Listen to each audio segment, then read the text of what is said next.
Assalamualaikum warahmatullahi wabarakatuh. Perkenalkan, nama saya Muhammad Arif. Saya kuliah di Universitas Islam Raden Ahmad Malang. Saya mengambil prodi Teknik Informatika. Sekarang saya sudah semester 3. Di sini saya akan menjelaskan tentang perbedaan data flow diagram atau DFD dan DFD level, Entity Relationship Diagram atau ERD, Use Case Diagram, Activity Diagram, dan Class Diagram UML.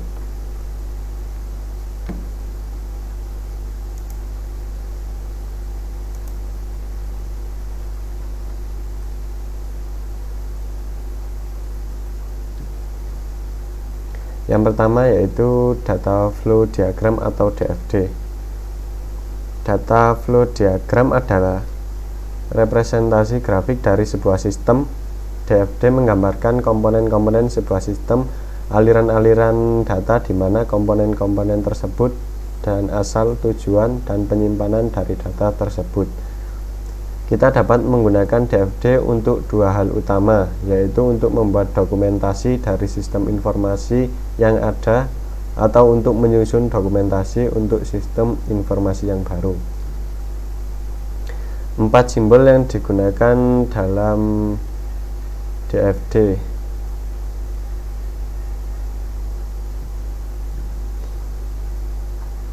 yaitu yang pertama notasi Jordan atau DeMarco dengan simbol persegi panjang, lingkaran, tanda panah, dan garis. Yang kedua yaitu notasi Gann dan Sarson. Simbol entitas eksternal atau terminator menggambarkan asal atau tujuan data di luar sistem. Selanjutnya yaitu simbol lingkaran menggambarkan entitas atau proses di mana aliran data masuk ditransformasikan ke aliran data keluar. Simbol aliran data menggambarkan aliran data. Simbol file menggambarkan tempat data disimpan. Ada 3 jenis DFD yaitu konteks diagram atau DFD top level, DFD fisik, DFD logis, dan termasuk dalam DFD level. Konteks diagram atau DFD top level yaitu diagram yang paling tidak detail dari sebuah sistem informasi yang menggambarkan aliran-aliran data ke dalam dan keluar sistem dan ke dalam dan keluar entitas-entitas eksternal, menggambarkan sistem dalam satu lingkaran dan hubungan dengan entitas luar. Lingkaran tersebut menggambarkan keseluruhan proses dalam sistem. Selanjutnya yaitu DFD fisik adalah representasi grafik dari sebuah sistem yang menunjukkan entitas-entitas internal dan eksternal dari sistem tersebut dan aliran-aliran data ke dalam dan keluar dari entitas-entitas tersebut. Entitas-entitas internal adalah personel, tempat atau sebuah bagian atau mesin, misalnya sebuah komputer dalam sistem tersebut yang mentransformasikan data.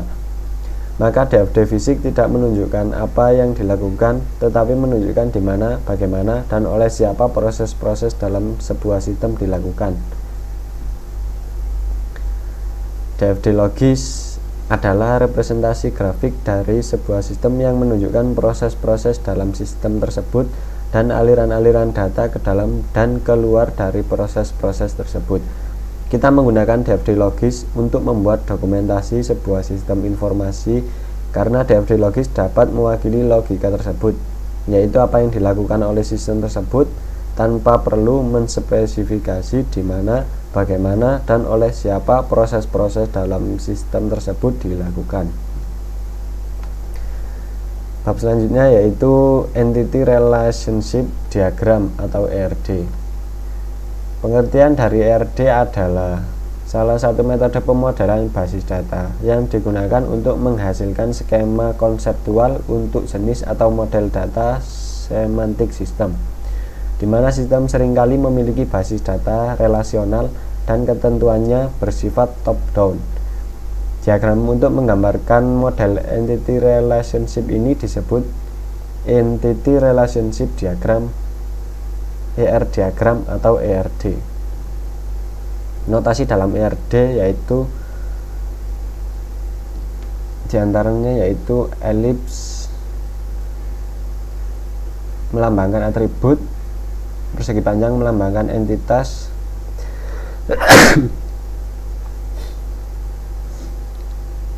bola ketupat melambangkan relationship,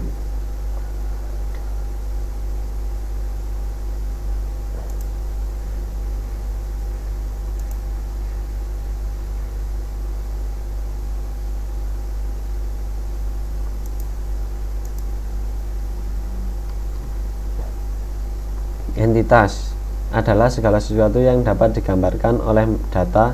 Entitas juga dapat diartikan sebagai individu yang mewakili sesuatu yang nyata atau eksistensinya, dan dapat dibedakan dari sesuatu yang lain.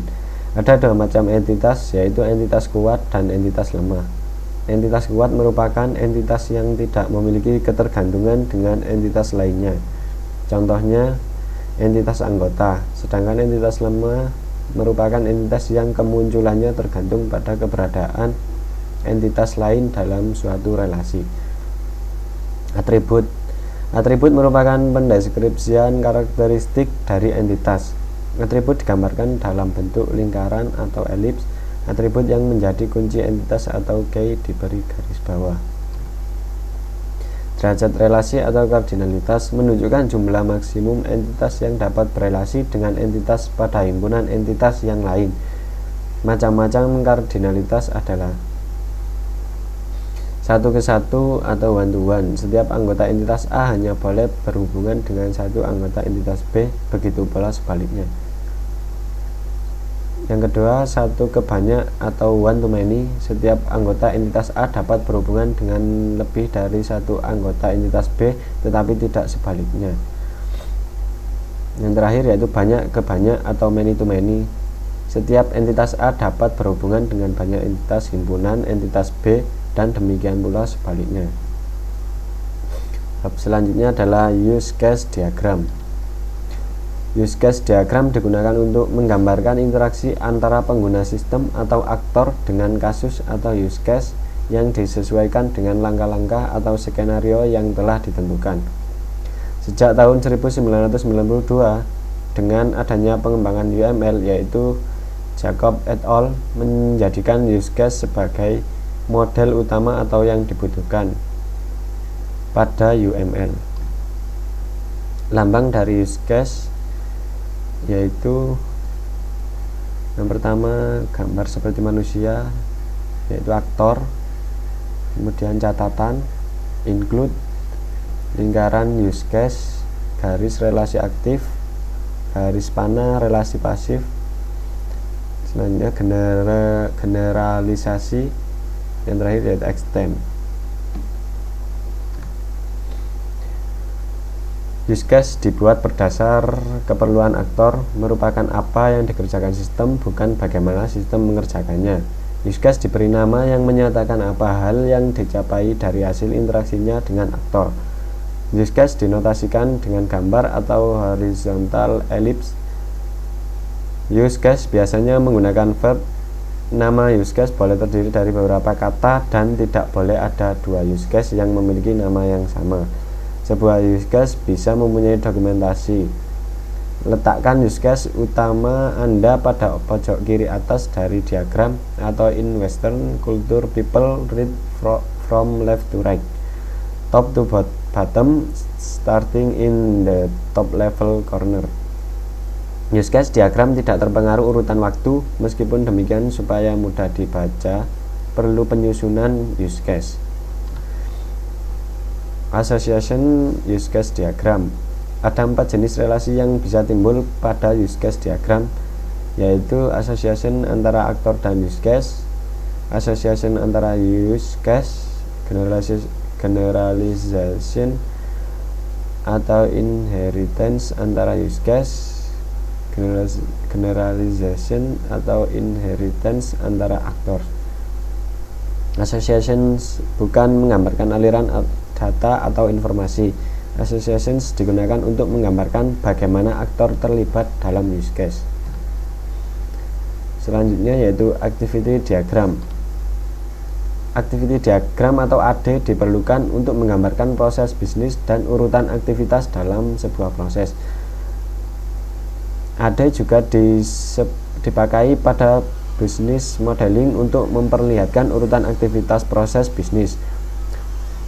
Struktur diagram ini mirip flowchart atau data flow diagram pada perancangan terstruktur. AD sangat bermanfaat apabila kita membuat diagram ini terlebih dahulu dalam memodelkan sebuah proses untuk membantu memahami proses secara keseluruhan. Activity diagram dibuat berdasarkan sebuah atau beberapa use case pada use case diagram. Simbol-simbol yang ada pada activity diagram. Yang pertama yaitu lingkaran hitam penuh, yaitu start point. Kemudian lingkaran dengan lingkaran hitam di tengahnya tidak penuh, yaitu end point. Persegi panjang activities, kemudian fork atau percabangan, join atau penggabungan, belah ketupat yaitu digestion. Selanjutnya yaitu swim lane, sebuah cara untuk mengelompokkan activity berdasarkan aktor atau mengelompokkan activity dalam sebuah urutan yang sama. Simbol activity diagram. Activity menggambarkan sebuah pekerjaan atau tugas dalam workflow. Pada UML, activity digambarkan dengan simbol belah ketupat atau lozenges, horizontal top and bottom with convex sides. Start state dengan tegas menunjukkan dimulainya suatu workflow pada sebuah activity diagram. Hanya ada satu start state dalam sebuah workflow. Pada UML, start state digambarkan dengan simbol lingkaran yang solid. End state menggambarkan akhir atau terminal daripada sebuah activity diagram. Bisa terdapat lebih dari satu end state pada sebuah activity diagram. Pada UML, end state digambarkan dengan simbol sebuah bullseye atau mata sapi. State transition menunjukkan kegiatan apa berikutnya setelah sesuatu kegiatan sebelumnya. Pada UML, state transition digambarkan oleh sebuah solid line dengan panah. Digestion adalah suatu titik atau poin pada activity diagram yang mengindikasikan suatu kondisi di mana ada kemungkinan perbedaan transisi. Pada UML, digestion digambarkan dengan sebuah simbol diamond. Selanjutnya yaitu swim lanes. Objek swim lane untuk menggambarkan objek mana yang bertanggung jawab untuk aktivitas tertentu. Fork and join. Fork digunakan untuk menunjukkan kegiatan yang dilakukan secara paralel. Join digunakan untuk menunjukkan kegiatan yang digabungkan. Terakhir yaitu kelas diagram. Kelas adalah sebuah spesifikasi yang jika diinstansiasi akan menghasilkan sebuah objek dan merupakan inti dari pengembangan dan desain berorientasi objek. Kelas menggambarkan keadaan atau atribut atau properti suatu sistem, sekaligus menawarkan layanan untuk memanipulasi keadaan tersebut atau metode atau fungsi.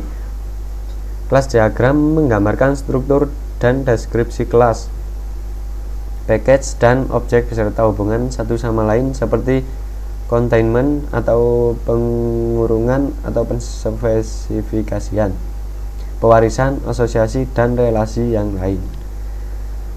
Kelas dapat merupakan implementasi dari sebuah interface, yaitu kelas abstrak yang hanya memiliki metode. Interface tidak dapat langsung diinstansiasikan, tetapi harus diimplementasikan dahulu menjadi sebuah kelas. Sebagai contoh, jika ada interface remote control TV yang dapat menambah, mengurangi volume, atau mengganti channel, atau beberapa metode dalam satu interface, tapi pengimplementasiannya dapat di berbagai macam kelas TV berdasarkan merek TV tersebut. Kelas diagram describe three different perspectives when designing a system: conceptual, specification, and implementation. Konseptual di sini mengajarkan bahwa secara konsep yang kita lihat itu bisa beraneka ragam dan banyak bentuk pengerjaan saat kita memulai dari awal pembuatan sistem. Spesifikasi di sini menjelaskan bahwa untuk menerangkan suatu sistem yang akan kita bangun akan semakin spesifik dari setiap tahap yang sudah dilewati oleh pembuat atau pengembang sistem. Semakin kita membuat suatu rincian alur program untuk mendapatkan hasil yang maksimal supaya dapat dimengerti oleh user, maka spesifikasi desain sistem kita akan semakin terlihat. Implementasi di sini menjelaskan bahwa pada waktu implementasi sistem yang sudah kita gambarkan secara abstrak di tool yang sudah kita gunakan, ini dapat membantu, paling tidak dapat menjelaskan alur sistem yang sedang dibangun. Hubungan antar objek yang kita gambarkan dalam kelas diagram akan membantu dalam implementasi sistem di lokasi, serta kita dapat menjelaskan lebih detail apa yang sudah kita rancang. Akan tetapi tidak menutup kemungkinan adanya engineering change atau perubahan rancang bangun sistem. Sekian video dari saya. Terima kasih telah menonton video saya. Wassalamualaikum warahmatullahi wabarakatuh.